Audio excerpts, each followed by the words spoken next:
Well, 20 years have now gone by since women were attacked after the Puerto Rican Day Parade in New York City. One Bronx man who was convicted in the case is now speaking to me about his continued fight to prove his innocence after this milestone anniversary.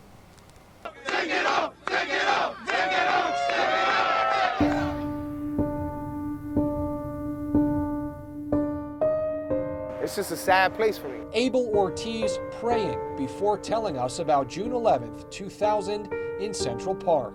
Women got violated. Bad.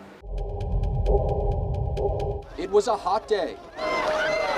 The Puerto Rican Day Parade was wrapping up. Ortiz, 22 at the time, was on his way back to the Bronx. I was walking home this way. Walking towards Columbus Circle to catch the D train.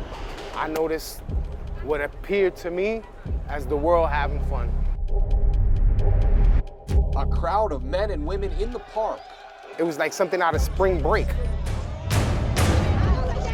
Men filling bottles with water from the horse's trough to pour on women. What eventually unfolded, nothing less than pure terror for more than 50 victims. Their clothes torn off, attacked by a mob of men. And I yelled over to my wife. I said, look, that's on the news. She said, you sure you didn't do any of that?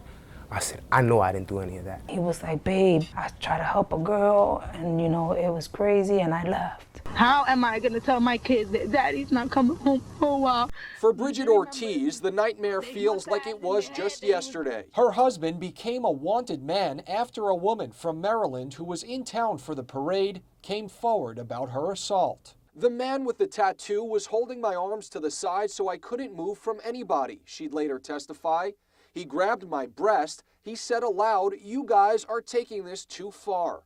Then he started laughing at me. Prosecutors showing Ortiz a freeze frame of his face at the scene. I was in shock. I was like, holy. And as soon as I said that, she said, book him. Ortiz tried to find himself on video to prove his innocence, making a promise to his wife.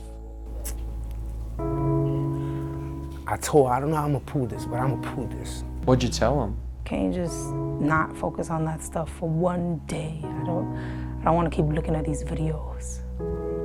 I hated it. Until one day, Ortiz finally stumbled upon video of him and his accuser. And I'm pushing these guys off of her. I'm excited, I'm angry, I'm relieved.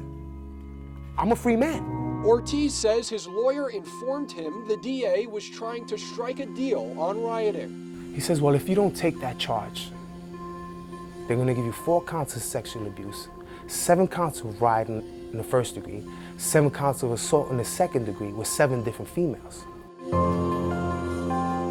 This was a Manhattan prosecution team overzealously charging black and brown kids. Christopher Carrion, part of a criminal defense team now analyzing this case 20 years later.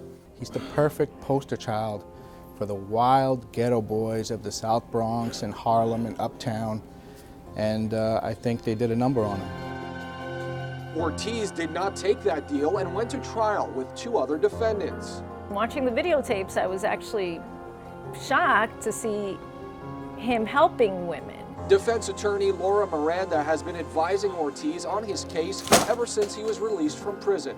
You see Abel when the girls are laughing, he's laughing, but then at times when it gets a little out of control, you see him get in between and shove and push men and tell them to stop. One woman testifying in front of a grand jury on Ortiz's efforts to help her. I remember him saying, "What the f***? Leave her alone." They almost had me believing I was guilty of this.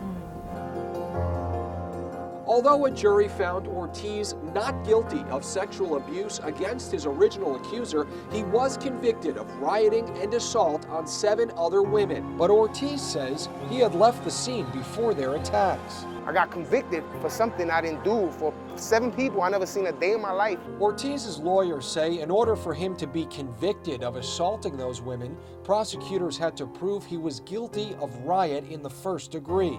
Under the law, a person is guilty of that charge when simultaneously, with 10 or more other persons, he or she engages in tumultuous and violent conduct, and in the course of and as a result of such conduct, a person suffers physical injury. I mean, he wasn't there simultaneously at the time, when the incidents occurred. But Judge Bernard Freed saw it differently, telling the jury they could find Ortiz guilty of rioting if they determined his actions while at the scene fueled what later happened to those 7 women after he left. Former federal prosecutor Cheryl Bader explains. The New York court was really saying to him, once you set a train on a track and put it in motion, if there's someone there at the end of the track, you can't just walk away and wash your hands of it and say, well, I wasn't even there when the train collided. The judge during sentencing letting Ortiz have it. As the woman in the pink top and white shorts is tearfully pulling her top back up over her fully exposed left breast, you're standing less than a foot away, clapping your hands. Ortiz appealed the conviction on the grounds the law did not provide fair notice the conduct he was engaging in was illegal. But the Court of Appeals for the Second Circuit upheld the conviction. Now we expect more in the criminal law that if you're going to engage in what you think is just kind of a fun riot and boys being boys with scantily clad women, that we're holding you to a higher standard. Ortiz spent more than 4 years in prison. He was one of 18 men ultimately convicted in the attacks. My actions were most definitely immoral. They were not criminal. We attempted to reach out to Ortiz's original accuser, but did not receive a response. We also tried to speak with some of the other survivors, some of whom declined to comment. An assistant for now former trial judge Freed said he declined to comment. The assistant district attorneys who prosecuted this case were either not allowed to give an interview or declined.